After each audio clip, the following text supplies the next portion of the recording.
Well, I'm here with Catrine Vestereng from DNV. Catrine is the head of tankers technology and also the platinum sponsor of the event, so we're very grateful for that. And you come along every year to the event. You gave the keynote speech, and I've got a question that I've picked up from out of the keynote speech. How do you see the role of energy technology like onboard carbon capture and wind propulsion evolving over the next 5 years or so in the tanker sector? Thank you very much for having me here. It's very nice to be here, and you're asking some heavy questions here. I think in my keynote speech I said that energy efficiency and technology are going to play a huge role in the development for more sustainable tanker operation.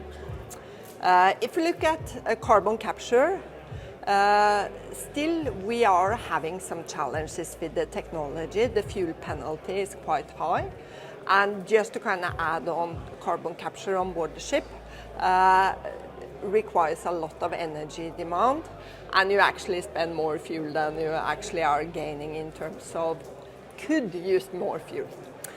That being said, I believe that this is a promising technology if you look at the ship itself, but we don't have the infrastructure.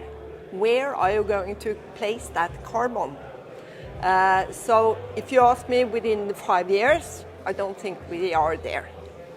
But hopefully we will be there when the infrastructure comes in place. So that's carbon capture. The other one is wind propulsion, and the interest for wind propulsion have kind of increased quite considerably because they see the lack of alternatives when it comes to fuels. So in order to reduce the fuel consumption by adding wind propulsion, it could be a good option. It all depends, however, on the size of tanker you have and your trade. Of course, if you are favorable trade, getting the kind of right angles for the wind, you can save a lot. But it all depends again. If you are tramping and do not know exactly where to go to, then the savings would be less. And of course the investment is quite high. So many are talking about maybe 5 years payback time, 7 years payback time. But it could certainly be a good potential for many of the tankers as we move forward. Well, that's good to hear, because I think innovation and technology are key features of what we're hearing about at the conference. And you also said in your keynote speech about collaboration and the usefulness of having these conferences. Could you elaborate a bit about that? Because you said some very kind words about Riviera.